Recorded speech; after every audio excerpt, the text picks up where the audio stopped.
Here's a shot of what's happening at the Minturn market first thing this morning. You're going to find it all down here. A little bit of everything. Some food, some frogs, some people, some happy people having a good old time. Give me some. What up? Yeah, you know it.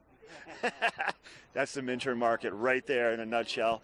And Randy, the guy we were talking with before, he was supposed to show up. If you see him walking down here, we're going to pull him in.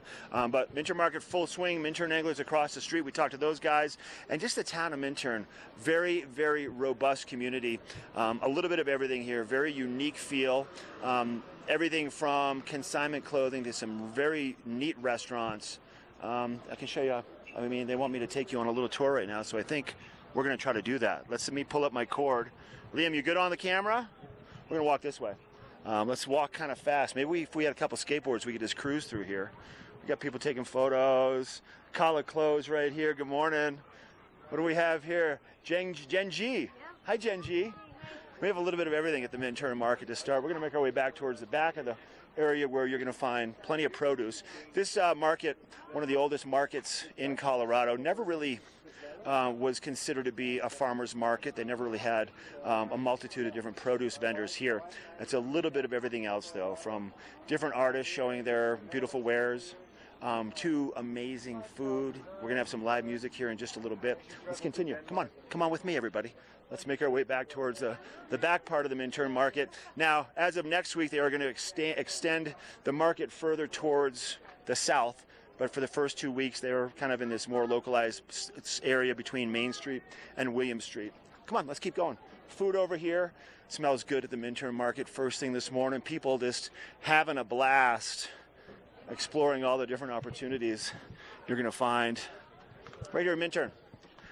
Liam, give a shot that way. You can see one of these other small little cozy alleys, and we were talking to Randy before, and he talked about how they just had a vision how this area could be kind of this unique European feel with the small buildings and these little tents and booths intermixed with the original standing buildings of the market. And obviously, once again, it's been here for 20 years. Here comes Randy right now. Randy's making his way over. Maybe we can talk to him real fast. We don't have much time left. Randy, get in here. We're in the middle of this thing. I got a little bit of time with you now. Okay. Randy made it back. Sorry. It's all good.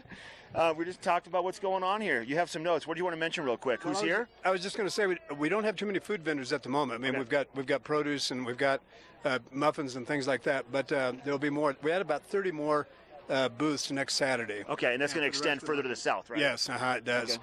And so that'll increase the muffins. Well, how fun is that? Get a shot of that, Liam. The ladies rolling around the coffee and muffin wagon. I love it. They're good. They're young entrepreneurs. We like that.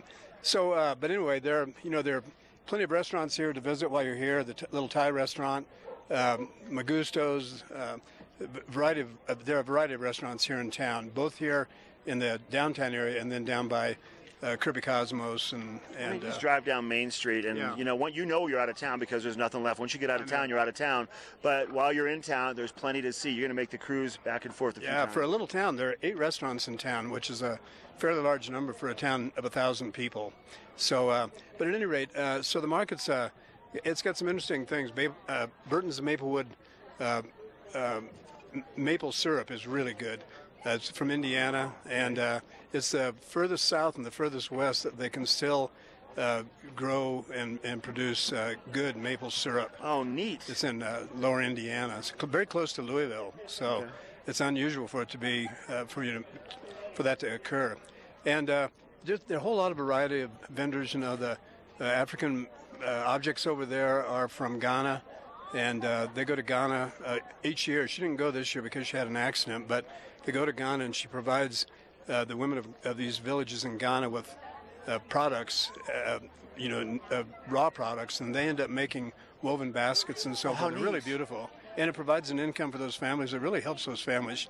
She was in the Peace Corps, so when she goes back there, she's well connected, and she's got a lot of information from a history that she can dwell upon, and it works really nicely. But so there are a lot of exotic things like that. This market isn't the biggest market, probably. It's not quite as big as Vail anymore, but it's a different vibe, though. It's a completely different, and I think people need to check them both out. I wouldn't say pick a favorite. I said check them both out because they both offer nice.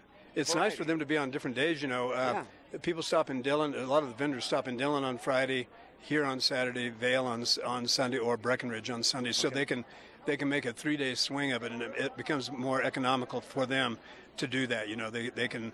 It's more profitable for them to do that. And Randy, that's for the entire summer. So really, the market vendors at the different markets it's a busy tour for them. It is. It's a busy. I don't know how much it generates for the state of Colorado.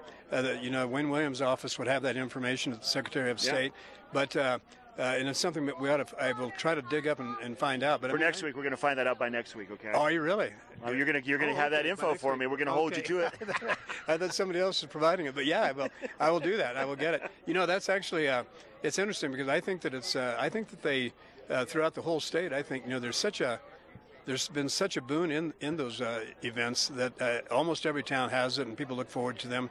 And I think it's been a good economic multiplier for the state. And so it's just one little thing that works and works pretty well. But this is good. The thing that makes this night nice is that the weather is so beautiful. It was chilly this morning. I had to have a jacket on, and I was cold. But by afternoon, all the new vendors always want to extend the market till 3 o'clock. But from history tells us over 20 years that by about 2 o'clock, if a storm is going to hit, it hits about then. So we try to get out of here starting But we also know, Randy, from living here for a long time, that these storms, they kind of push on through pretty quickly. They do. So don't, if you can wait 10, 15 minutes maybe, and it should clear up, push on through, and then have the sun come back. Yeah.